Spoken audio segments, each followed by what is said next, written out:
دوسرا حادثہ جو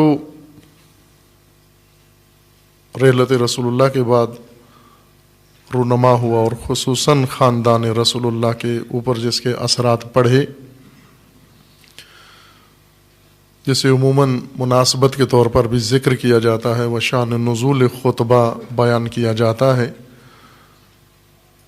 ایک زمین تھی جس کے اندر نخلستان تھا، کھجوروں کے درخت تھے۔ حضرت نے اپنی زندگی میں یہ حصہ زمین کا جو خیبر کی سرزمین کے قریب تھی، اس خطے کے قریب مدینہ سے کافی فاصلے پر فدق کے نام سے اسے بی بی کو سونپ دیا، ہبہ کر دیا، تملیک کر دیا، عطا کر دیا۔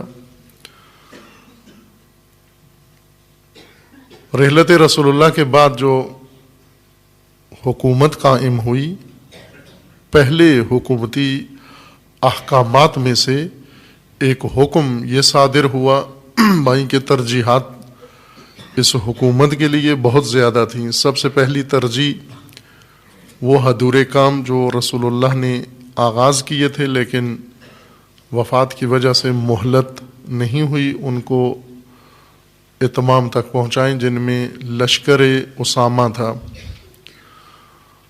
رسول اللہ نے خود اپنے حکم و فرمان سے لشکر تشکیل دیا اور سب کو اس میں شرکت کا حکم دیا، اور مدینہ سے باہر لشکرگاہ بنانے کا حکم دیا۔ تمام صحابہ کو اس کے اندر شمولیت کا فرمان صادر کیا، لیکن ایسے ہوا نہیں۔ وہ لشکر حضرت کی زندگی میں روانہ نہیں ہو سکا، اور حضرت نے حکم دیا تھا کہ اسے فی الفور روانہ کیا جائے، لیکن بیماری کی وجہ سے، رسول اللہ کی بیماری کی وجہ سے بعض مائل نہیں ہوئے اس لشکر میں شرکت کے لیے اور اس معرکے میں اور غزوہ میں شریک ہونے کے لیے، اور وہ لشکر اسی طرح ادھورا منتظر رہا۔ حضرت کی رحلت ہوئی، نئی حکومت، حزبی حکومت برسر اقتدار آئی۔ ترجیحات میں سے فرمان رسول اللہ کو تکمیل کرنا تھا کہ پہلا فرمان حکومتی آرڈیننس یہ جاری ہونا چاہیے تھا، یہ نوٹیفیکیشن جاری ہونا چاہیے تھا کہ فی الفور لشکر کی تکمیل کی جائے اور اسے روانہ کیا جائے۔ اور اس طرح کے چند اور امور جو تاریخی طور پر واضح ہیں کہ ان کو ترجیح حاصل تھی، ان احکامات کے صدور کے بجائے حکم صادر یہ ہوا کہ وہ باغ فدق یہ جناب سیدہ سے واپس لیا جائے، حکومتی ملکیت میں آ جائے۔ یہ فرمان صادر ہوا۔ اس فرمان کے بھی اپنے سیاسی پہلو ہیں، چونکہ حکومت نے یہ فرمان دیا اور حکومت سیاسی مجموعے کا نام ہوتا ہے۔ حکومت کی تائید بھی سیاست ہوتی ہے، حکومت کی مخالفت بھی سیاست ہوتی ہے، حکومت کے مقابلے میں چپ رہنا بھی سیاست ہوتی ہے، حکومت کی ہاں میں ہاں ملانا بھی سیاست کہلاتا ہے۔ یہ سب سیاست کے زمرے میں ہے۔ اس حکم کا سیاسی پہلو تھے، اور وہ یہ کہ واضح بات ہے کہ وہ خاندان جو مدعی بھی ہے اور لوگوں کے ذہنوں کے اندر خصوصاً خطبہ رسول اللہ کے بعد، خطبہ غدیر رسول اللہ کے بعد سب اذہان آمادہ ہیں امیر المومنین کے اعلان حکومت کے لیے۔ اور رسول اللہ نے اپنی زندگی میں جتنا اہتمام کیا اہل بیت کی شان کے لیے، امیر المومنین کی ذات کی فضیلت بیان کرنے کے لیے، جناب سیدہ کا مقام امت کے سامنے جس اہتمام کے ساتھ بیان فرمایا، اس کے مطابق سارے اذہان متوقع تھے کہ وہ متوجہ تھے کہ یہ اعلان ہوگا، لیکن ایسے ہوا نہیں۔ دو احزاب اکٹھی ہوئی اور انہوں نے مل کر فیصلہ توقع کے برخلاف کر لیا، سقیفہ بنی ساعدہ میں بیٹھ کر، اور اکثریت اس پر خاموش رہی، ایک جمعیت نے اس سے اتفاق رائے کیا اور کچھ نے مخالفت کی، لیکن خاموشی کے ساتھ۔ سیاسی پہلو اس اقدام کا یہ تھا کہ جو لوگ مدعی ہیں، حکومتیں عموماً ایسے فیصلے کرتی ہیں جس سے رقیب، جس کو رقیب مانا جا رہا ہو یا سمجھا جا رہا ہو، جو رقابت کے میدان میں ہو، حاکم عموماً رقبا کو نیچا دکھانے کے لیے ایسے حکومتی احکامات صادر کرتے ہیں جس سے اجتماعی طور پر ان کا مقام لوگوں کی نگاہوں میں گر جائے۔ وہ اعتماد جو پہلے تھا، جو بھروسہ پہلے تھا، جو وقار و عزت انہیں نصیب ہے، ان حکومتی فیصلوں سے وہ مقام گر جائے۔ آپ آج کی دنیا کی سیاست میں بھی یہ دیکھتے ہیں کہ حکومتیں اپنے رقیبوں یا حکام اپنے رقیبوں کے بارے میں ہر وہ اقدام کرتے ہیں، اگر ان کا کوئی کاروبار ہو، اس کاروبار کو متاثر کرنے کے لیے حتیٰ قوانین تک بدل دیتے ہیں جس سے سیاسی رقیب کا کاروبار ٹھپ ہو جائے۔ مثلا برسر اقتدار صنعتی گروپ ہے اور رقیب زرعی ہے، زرعی املاک کا مالک ہے، زراعت اس کا پیشہ ہے، حکومت آ کر فوراً صنعتوں کے بارے میں قانون بدل کے صنعتوں کے حق میں کر دیتی ہے، اور زراعت کے مقابلے میں زراعت کے بارے میں قوانین بدل کر زراعت کو نقصان پہنچا دیتی ہے، تاکہ رقیب ان کا مالی طور پر بھی مفلوج ہو جائے، اس کی درآمد کا ذریعہ ختم ہو جائے، اور اجتماعی حیثیت بھی اس کی لوگوں کے نگاہوں میں وہ نہ رہے جو پہلے تھی۔ اس سے عوامی ذہنیت بدل جاتی ہے حکومتی آراء یا حکومتی فیصلوں سے۔ رسول اللہ کا عطا کردہ یہ باغ دختر رسول اللہ سے لے لینا، اس بیٹی سے لے لینا جس بیٹی کا مقام رسول اللہ نے عمر بھر امت کے سامنے بہت اہتمام کے ساتھ بڑھا کے پیش کیا تاکہ امت آگاہ ہو حضرت سیدہ کے مقام سے۔ پہلا حکومتی حکم یہ صادر ہوا، اسی مخدرہ کا حق جو رسول اللہ نے دیا تھا وہ کل عدم قرار دیا۔ نہ کہ حکومت کو اس باغ کی ضرورت تھی، اس کی درآمد اتنی تھی کہ حکومت اس سے بہت مالی فائدہ اٹھانا چاہتی تھی۔ سب سے اہم پہلو اس کے اندر اجتماعی طور پر مقام اہل بیت کو لوگوں کی نگاہوں میں اس حیثیت سے نیچے لانا تھا جو حیثیت رسول اللہ نے بیان کی تھی، چونکہ رسول اللہ نے بہت باعظمت مقام اہل بیت کا ذکر فرمایا، بے نظیر و بے مثل مقام ذکر فرمایا۔ خصوصاً امیر المومنین علیہ الصلوۃ والسلام جناب سیدہ سلام اللہ تعالی علیہا، ان دو ہستیوں کا احترام و مقام جو چاہیے تھا تعارف کے طور پر، معرفت کے طور پر، معرفی کے طور پر بیان فرمایا۔ اور یہ اقدام ایسا تھا، کسی کی جائیداد کو قرق کر لیا جائے، کسی کی جائیداد کو ضبط کر لیا جائے۔ جائیداد ضبط ہوتے ہی اذہان میں سوچ بدل جاتی ہے۔ عوام عموماً بھیڑ چال ہوتے ہیں، عوام کہتے ہی ان کو ہیں جو سوچتے نہیں ہیں، صرف دیکھتے ہیں، اور جن سے متاثر ہیں ان کے اقدامات کے مطابق اپنی راہیں انتخاب کرتے ہیں، سوچتے نہیں ہیں، دیکھتے ہیں کیا ہو رہا ہے، اسی کے مطابق چل پڑتے ہیں۔ عوام کی نگاہوں میں جائیداد کی ضبط ہو جانا، اس کے بہت سارے پہلو ہیں. اس کو کھولیں اگر موضوع کو تو اندر سے بہت سارے پہلو نکلتے ہیں سیاسی جائیداد کی ضبطی سے. اس سے ایک پہلو یہ نکلتا ہے کہ یہ جائیداد ناحق تھی، گویا ان کے پاس حق نہیں بنتا تھا. یہ جائیداد قوم کی تھی، یہ جائیداد مملکت کی تھی، یہ جائیداد ریاست کی تھی، یہ بیت المال تھا، اور نعوذ باللہ ناحق ان کو دے دی گئی تھی، اس لیے واپس لی گئی ہے. جس طرح حکومتیں آتی ہیں، امیر المومنین نے بھی یہی کیا. جب امیر المومنین حکومت میں آئے، چونکہ بنو امیہ کے دور کے بعد، یا کہ یوں کہیں کہ بنو امیہ کے دور حکومت کے درمیان میں امیر المومنین کو حکومت کا موقع ملا.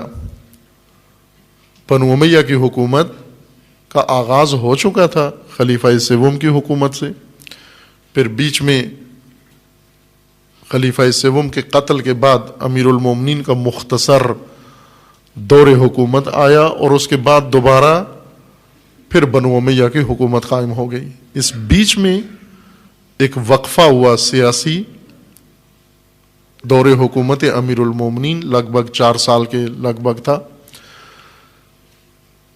امیر المومنین نے حکومت میں آتے ہی اعلان کیا کہ میں بیت المال کو واپس لوٹاؤں گا جہاں بھی ہوا.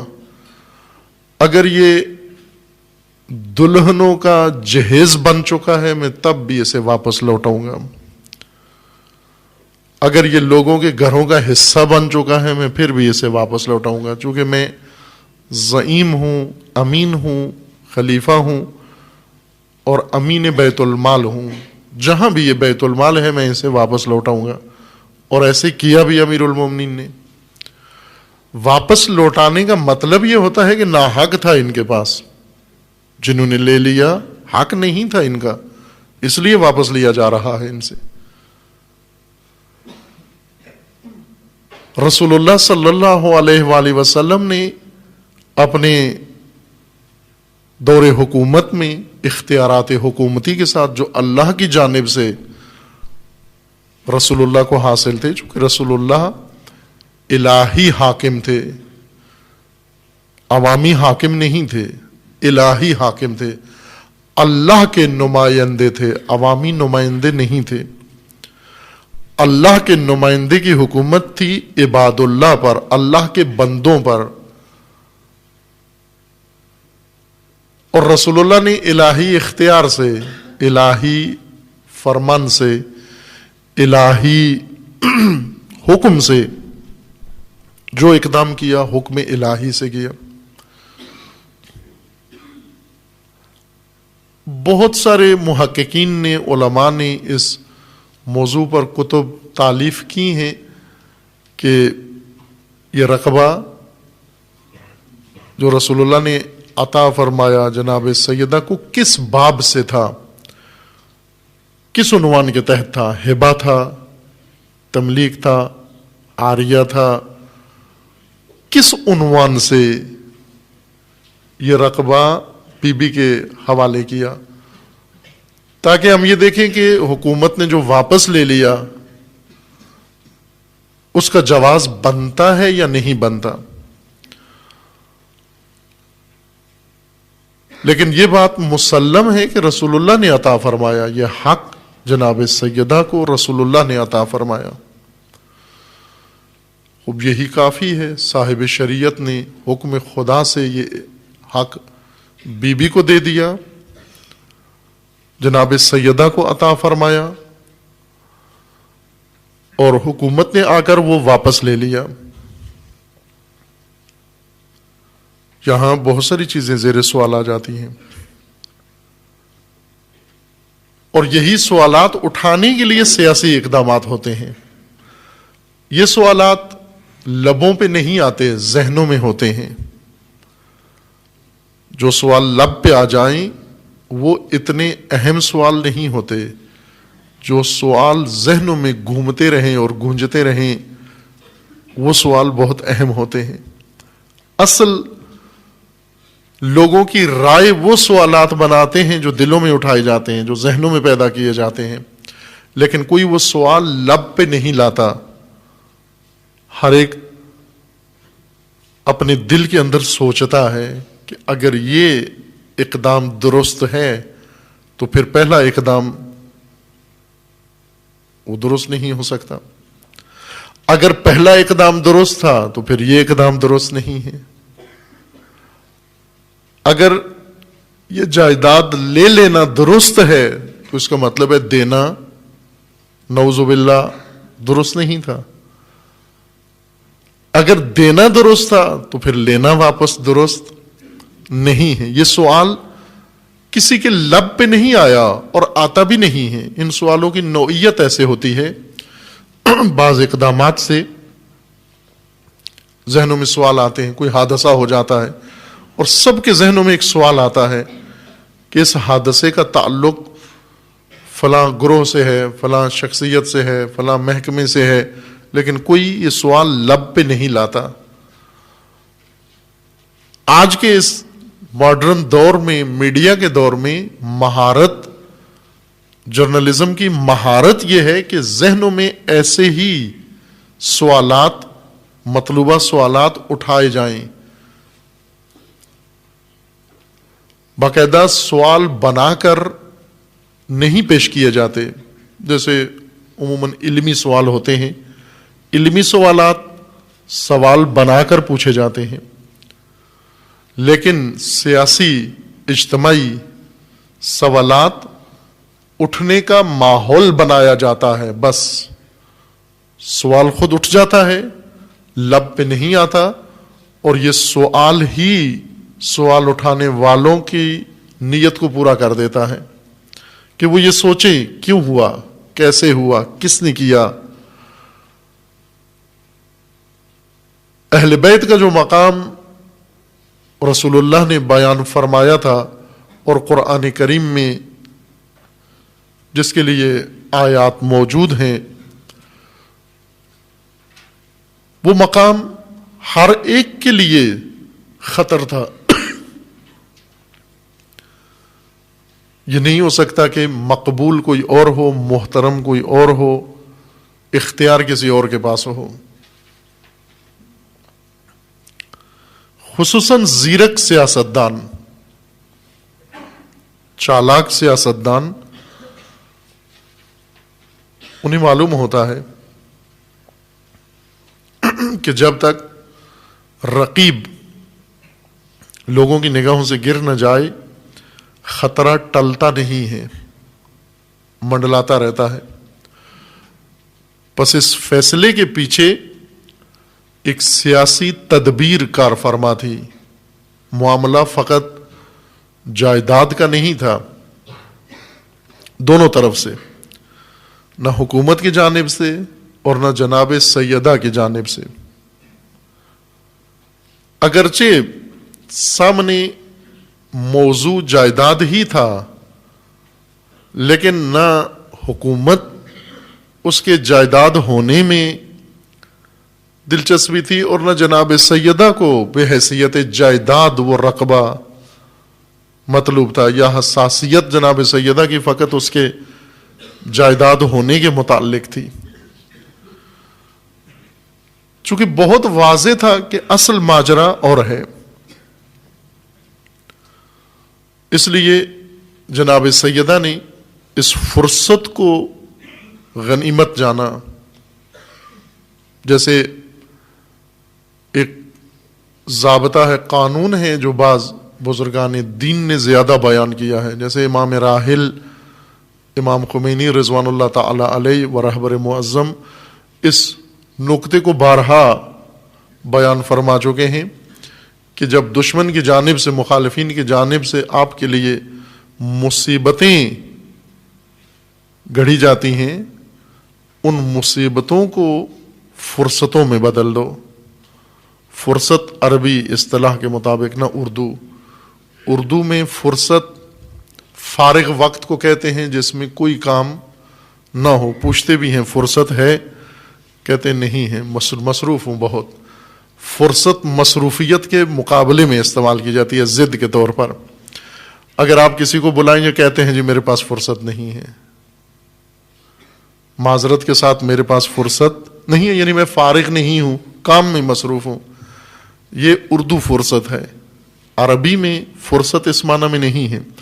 عربی زبان میں فرصت موقع کو کہتے ہیں, ایسا موقع جہاں پر انسان, ایسا بہترین وقت اور موقع جہاں مقصد تک پہنچنے کے لیے سارے اسباب اور شرائط فراہم ہوں اور انسان اقدام کر کے اپنا مقصد فی الفور حاصل کر لیتا ہے. عربی زبان میں فرصت اس کو کہتے ہیں.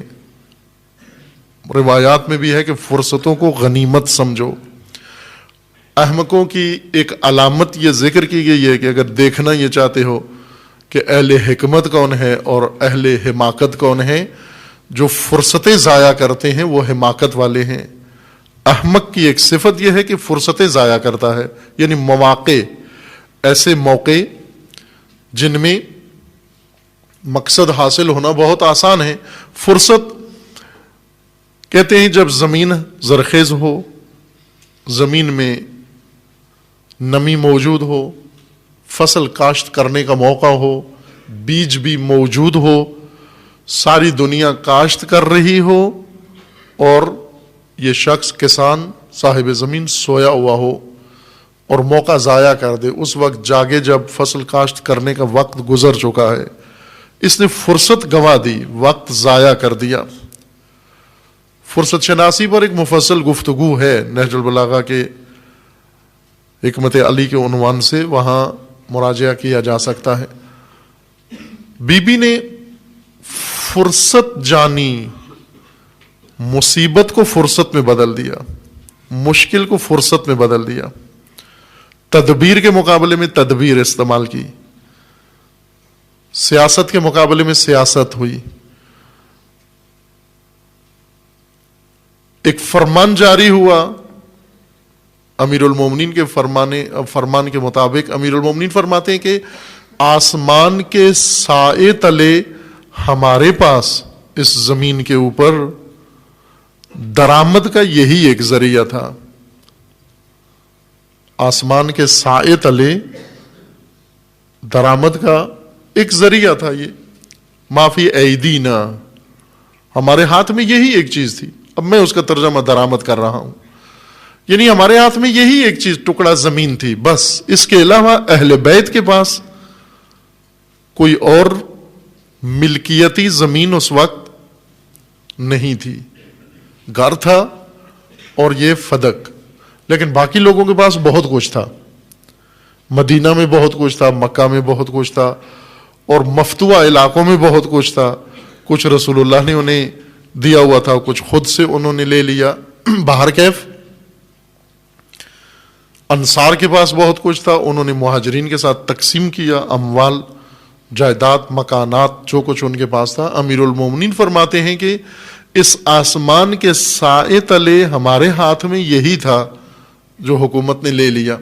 امیر المومنین کو جب حکومت ملی, بیت المال سارا جس جس کے پاس تھا وہ لوٹا دیا, لیکن فدق نہیں لوٹایا. یہ آرڈیننس امیر المومنین نے جاری نہیں کیا.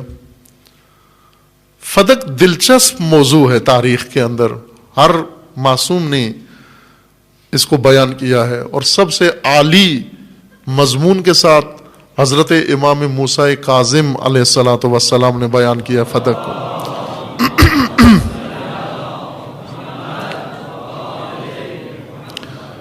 امام ہفتم فرماتے ہیں کہ جب ہارون الرشید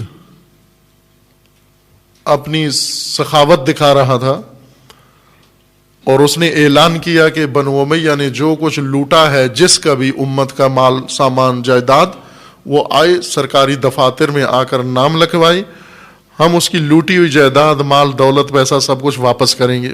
سب لوگ آئے, جیسے عموماً حکومتیں اعلان کرتی ہیں سیلاب میں جس کا نقصان ہوا آ جائے. اب سیلاب جنگ میں آتا ہے اور نقصان والے لاہور سے وہاں جاتے ہیں اپنا نام لکھوانے کے لیے کہ ہمارا بھی بہت کچھ لوٹ گیا ہے, ڈوب گیا ہے. وہ ویسے ہوتا ہے، جب صلہ عام ہوتا ہے تو اس میں شاید سیلاب زدگان کو فرصت نہیں ہوتی، کے پاس تو گاڑی نہیں ہوتی کہ وہ پہنچے سرکاری دفتر میں، بیچارے پانی میں پھنسے ہوتے ہیں، لیکن لاہور شیخو پورہ والے آسانی سے پہنچ جاتے ہیں، وہاں جا کر نام لکھوا لیتے ہیں، جی ہمارا بہت کچھ جنگ میں ڈوب گیا۔ کہاں ڈوب گیا؟ کہتے ہیں یہ جہاں پانی کھڑا ہوا یہ سب ہمارا تھا۔ ہوا ہے ایسے، بعض سیلاب زدگان کی مدد کے لیے لوگ گئے تو وہ روڈ پر ہی بستی آباد تھی، جو ٹرک پہنچا انہوں نے وہیں پہ پکڑ کے ان لوڈ کروا لیا، تو وہ پتہ چلا کہ وہ یہاں سے گئے ہوئے تھے لوگ۔ سیلاب زدگان تو روڈ کے کنارے نہیں ہوتے، وہ تو کھیتوں میں، گاؤں میں، دیہی آبادی میں ہوتے ہیں۔ سڑکوں کے کنارے تو سیلاب زدگان نہیں ہوتے، وہ اپنے اپنے علاقوں میں ہوتے ہیں، وہاں سامان پہنچنا بہت مشکل ہے، لیکن انہیں پتہ ہوتا ہے کہ ٹرکوں کے راستے کہاں سے جاتے ہیں، وہاں جا کر باہر کے ہارون نے یہ اعلان کیا کہ جس کا جو بنو امیہ نے لوٹا ہے وہ آئے، تاکہ یہ بتائے کہ بنو امیہ نے لوٹا ہے اور بنو عباس واپس کر رہے ہیں۔ سب کو لکھ رہا تھا، دے رہا تھا۔ اس اعلان کے بعد امام علیہ السلام نے مشاہدہ فرمایا اور کہا ہارون کو کہ سب کو لوٹا ہوا حق دے رہے ہو، ہمارا حق نہیں دیتے۔ تو ہارون نے کہا کہ آپ کی مراد فدق ہے؟ امام نے فرمایا ہاں میری مراد فدق ہے۔ تو ہارون نے کہا کہ آپ اس کی حدود بتائیے، میں ابھی فرمان جاری کرتا ہوں کہ آپ کو واپس کر دیا جائے۔ امام ہفتم نے حدود بتائیں فدق کی، اور وہ حدود تمام مملکت تھی جس پر ہارون کی حکومت تھی۔ فرمایا کہ یہ ہماری فدق ہے، یہ ہمیں لوٹا دو۔ ہارون سمجھ گیا، کہنے لگا اگر یہ آپ کو لوٹا دوں تو میرے لیے کچھ نہیں بچتا۔ اب اس لیے کہا کہ یہ فدق اور فدق کا مدعی یہ اگر زندہ رہے، آزاد رہے، یہ تو پوری مملکت مجھ سے لے لے گا۔ امیر المومنین نے اپنے عہد خلافت میں فدق کے متعلق کوئی نوٹیفیکیشن جاری نہیں کیا۔ لے سکتے تھے کہ یہ تو ہمارا ہے، لیا گیا تھا، سابقہ حکومت نے لے لیا، اب یہ ہماری جائیداد تھی، یہ واپس ہمیں ملنی چاہیے۔ اور بعض عہد میں دی بھی گئی، کچھ عہد میں اہل بیت کے نام آج بھی بعض سادات مدعی ہیں کہ ہمیں واپس کیا جائے۔ سادات کو وہ تو ویسے پوری زمین کو اپنی جائیداد سمجھتے ہیں، جہاں بھی کوئی خالی جگہ مل جائے سادات اپنا علم گاڑ لیتے ہیں وہاں پر۔ بعض حکومتوں نے ایک ٹیکٹک کے طور پر یہ کام کیا، لوٹایا واپس، لیکن جناب سیدہ نے اس مسئلے کی عظمت کو دیکھا کہ کیا کرنا چاہ رہے ہیں، اہل بیت کے ساتھ کیا رویہ اختیار ہونا جا رہا ہے، تدبیر کیا سوچی جا رہی ہے، تدبیر کے مقابلے میں تدبیر۔ بی بی نے اقدام کیا، اور اس اقدام کا ایک حصہ خطبہ ہے، اس اقدام کا ایک حصہ دعوت ہے، اس اقدام کا ایک حصہ گفتگو ہے مختلف لوگوں کے ساتھ، ایک ایک شخص کے ساتھ۔ اس اقدام کا ایک حصہ خواتین انصار کے ساتھ گفتگو ہے، اس اقدام کا ایک حصہ قبر نبی پہ جا کر عزاداری ہے، اسی اقدام کا ایک حصہ تھا۔ یہ سب تدبیر تھی سیدہ کی، اور اسی اقدام و تدبیر کا ایک حصہ وصیت ہے اپنے کفن و دفن کے بارے میں جناب سیدہ کی۔ یہ سب اس تدبیر کا حصہ ہے۔